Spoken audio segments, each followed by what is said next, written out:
Okay, probably the biggest tragedy of the year 1912 was the sinking of the Titanic. But in that same year, a local tragedy shook the town of Surry with the murder of 65-year-old Captain Harry C. Young. No relation to the previous victim, I assume.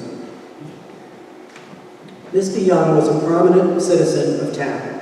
He was married with 3 children, 2 grown daughters who had left the home and married, and a 12-year-old son. He was the chair of the Republican Town Committee and an odd fellow and a Mason. He owned and operated a store just behind Veterans Memorial Park, fronting on the North Bend Road. In this photo, the building to the back and the right looks like a family home. It started out as a store, Mr. Young's store, and when it was abandoned as a store, it was turned into a home. In my memory, I was born in 1950, the Rogers family lived there. It was torn down at some point in the 80s, I believe, so now it's sort of a blank space at the back of the park. The building this way is Dan McKay's store, which didn't exist at the same time as Young's store. This was a later photo, or earlier photo, perhaps.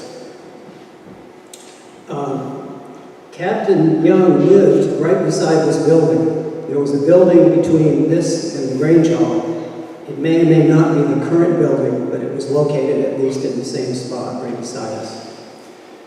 Young met his death at the hands of Edwin Goodwin on the evening of Tuesday, October 29, 1912.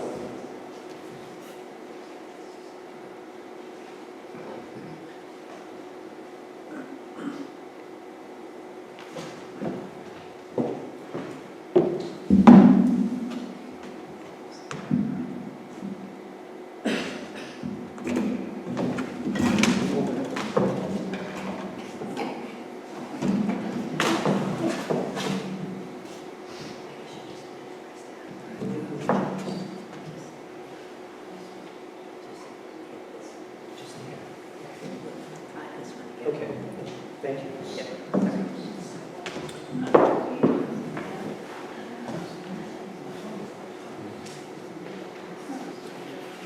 Much of the knowledge we have of this crime comes from a series of articles from the American, and I will read from them extensively.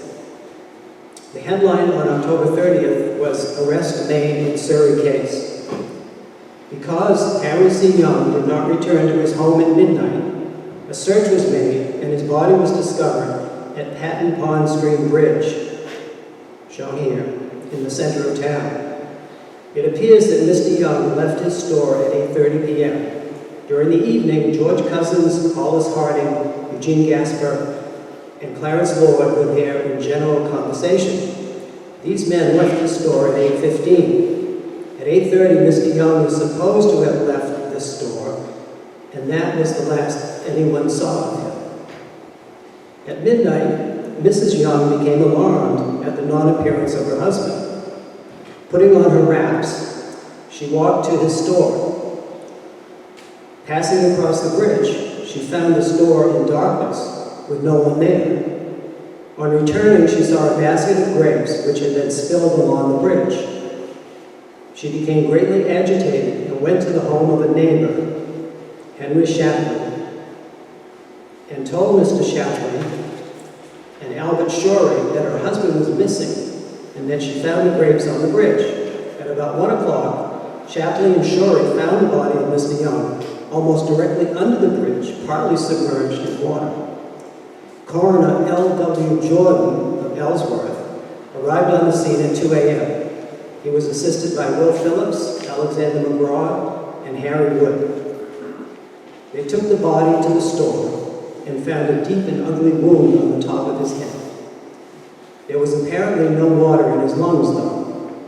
Mr. Young's wallet, which was generally kept in his inside vest pocket, was missing. His hat was found some 100 yards below in the stream. His body was then taken to the Young home. The coroner's inquest was held in Surry Wednesday afternoon to enable the officials to view the place where the body was found. A handkerchief was found on the opposite side of the road on a path leading to the brook with bloodstains on it. Several bloodstains were found on the sidewalk of the bridge also. Ellsworth Deputy Sheriff Stewart, who was in charge of the jail in the temporary absence of Sheriff Jellison, went to Surry early Wednesday morning following the finding of Captain Young's body. The suspicions at once fastened upon the Goodwin boy, who dressed in his best clothes was preparing to leave town, and did leave Ellsworth. It did leave for Ellsworth on the Blue Hill stage. With little more than his suspicion to act upon, Deputy Sheriff Stewart raced after the boy in an automobile and headed him off at the Ellsworth Railroad Station just after he had bought a ticket for Bangor. A search of the boy disclosed $24 hidden in his stocking, which strengthened the suspicions against him. All of this was done even before the autopsy and the coroner's inquest had declared Captain Young the victim of murder. Goodwin is a stout young fellow who looks fully his age of 17 years. He has been brought up in the family of Luther Goodwin of Surry, though they are not related. But he has always gone by the name of Goodwin. The autopsy on the bottom of Captain Young disclosed a double fracture of the skull beneath a slight scalp wound. There was no water in his lungs. The autopsy strengthened the murder theory. Coroner Fields summoned the following jury Wednesday afternoon: Dan McKay, foreman; Holbrook Harden, Elwin Smith, Clarence Lord, George Cousins, and Charles Cunningham. The inquest was held at the town hall, that's this hall, Thursday forenoon. The jury found that Captain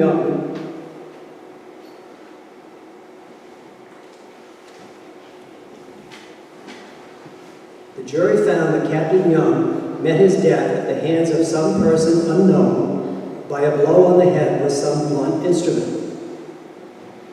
The body afterwards being thrown over the bridge, and there is an 18-foot drop between the bridge and the brook below. You can see from the slides, the date of death, as I said, was October 29th, 1912.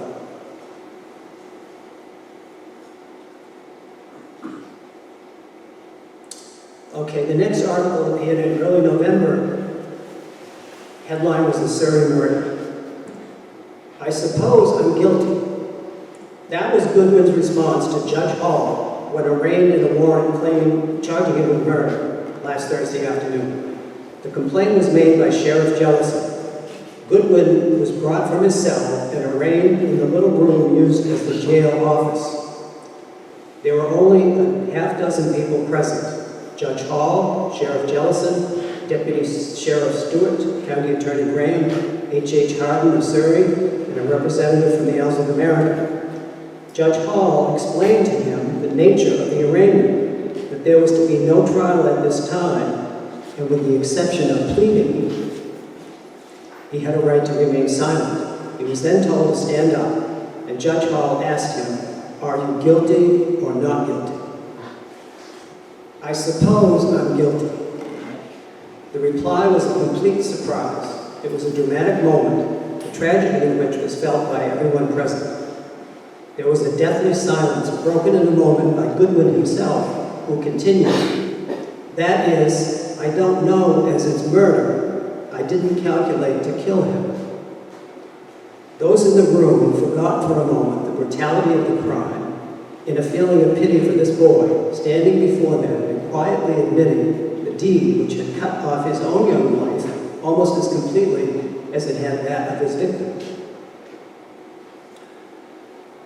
In April of 1913, Edwin Goodwin was indicted for the murder of Harry Young. He was committed for a time for observation to an insane asylum in Augusta. In October of 1913, Goodwin was sentenced to life imprisonment at the Maine State Prison in Thomaston. While serving there, he often wrote to his mother, Edna Goodwin. The Historical Society has possession of a number of those letters. This is one of them. I'll get back to this in a minute. Edna, his mother. Oh, I'm sorry, I skipped this slide. This is a picture of the Patton Pond Street Bridge 100 years ago. Notice that on each end of the bridge are two large elm trees, which are now gone. After the murder of Captain Young, people in town started calling those trees death elms. And the bridge was a favorite spot to scare children at Halloween.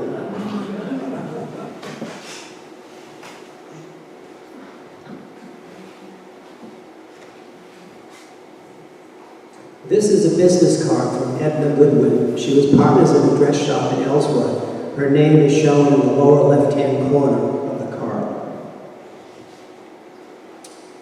Now, that's sort of the official history that appeared in the newspapers, but we have a local version of this. Myra Billington was a school teacher for over 40 years in Surry, teaching at a number of the village school and a number of neighborhood schools.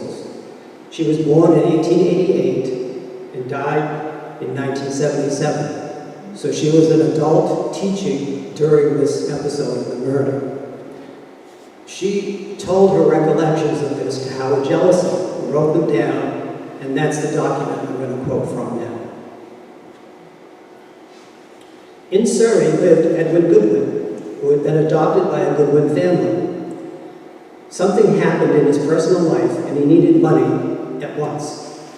He was not able to get any from his grandmother, so he asked Harry Young at the store. But he also said no. Knowing that Young would have money when he went home that night, Goodwin hid by the bridge and waited for him. He loosened an old iron rod from the rickety bridge, and when Mr. Young was crossing, he hit him on the head, just to stun him. However, Mr. Young spoke his name, so Edwin, fearing that he would tell, hit him again. The blow knocked off his hat and broke a bag of dry beans, which he was taking home. He also had a basket of Concord grapes, which Edwin took after dragging Young's body underneath the bridge. Edwin emptied Young's wallet, but left the hat and the beans on the bridge. He walked up along the side of the brook, eating the grapes and spitting out the skins. And he went home, which was a little way up the North Bend Road. When Mr. Young did not arrive home at the usual time, his wife was concerned and had someone look for him. Of course, at the bridge, they found the hat and the beans. So they had no trouble finding the body. They followed Edwin's trail of grape skins, which led them to his home and up the stairs, and he even had some of the skins still on his shoes. After a trial, he was sentenced to life imprisonment at Thomaston. After he had been there a short while, he began embroidering beautiful articles, which he sent to his grandmother, and he was a model prisoner. Before long, he was allowed out to do electrical and blacksmith work. He was eventually released and now lives somewhere in a western state and is happily married and has a family. I understand that he has been in Surry several times on business and that he is a fine-looking gentleman. Now, that's not quite the end of the story. That's the end of Myra Billington's account of the story. We were very fortunate, and thanks to Betsy Armstrong, to make contact with the descendants of Harry Young, who lived in Bar Harbor. Apparently, some time ago, last winter or some months back, they stopped at the bridge, at the schoolhouse bridge, not at the Patton's Pond Bridge, and went to Betsy's house and introduced themselves as descendants of Harry Young, and they wanted to look at the bridge. Well, they were misinformed as to which bridge it was, so it's a natural mistake. That bridge has a name on it, and the other bridge is kind of invisible. You know, you can't see the water from it. So anyway, Betsy gave me contact information for these folks.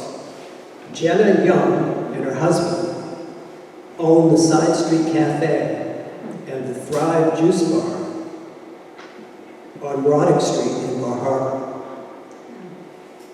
They have handed down in their family a copy of a letter that Edwin Goodwin wrote from prison to the family, begging for forgiveness and hoping that they will help his struggle for a parole. We have a copy of that letter, and I'll read you a couple of excerpts.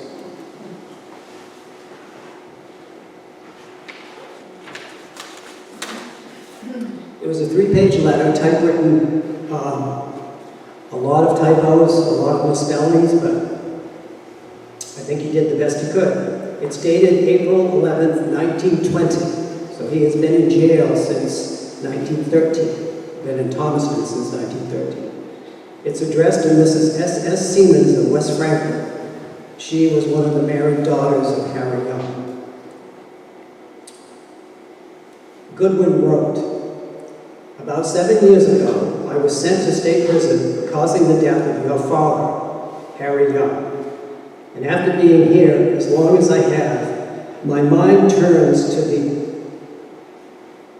possibility of gaining my liberty once again. So I am writing you this letter so as to find out just what the feeling of your family is towards me and to put a few facts before you. The first thing that I want to say to you is that Mr. Young was a fine man, and it is a great shame that he had to leave this world in the way that he did. Of course, there was great sorrow in your heart when you think of the way he passed from the world. And there naturally is a bit of feeling in your heart toward the person that was the cause of this doing. But there are many things that should be considered. First of all, I am sorry for the bottom of my heart that this thing happened. And if staying here would bring Mr. Young back, I would gladly stay for the rest of my life. Unfortunately, that did not happen.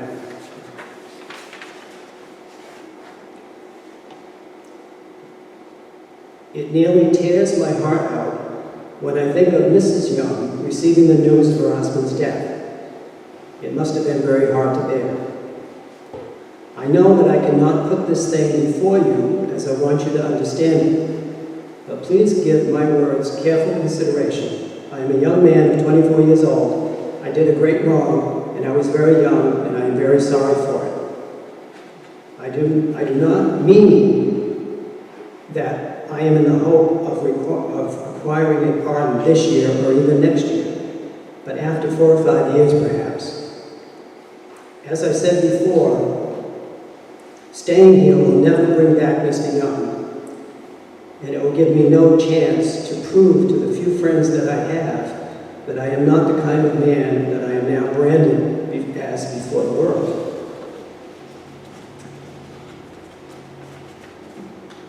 In his closing paragraph, I have not been able to put my real feelings into this letter, but I hope that you will understand them, and after considering its contents, you will be in a mind to write me a letter and pardon me for the great wrong I have done to your entire family. Sincerely, yours truly, Edwin A. Goodwin. Now, when did he get out of jail?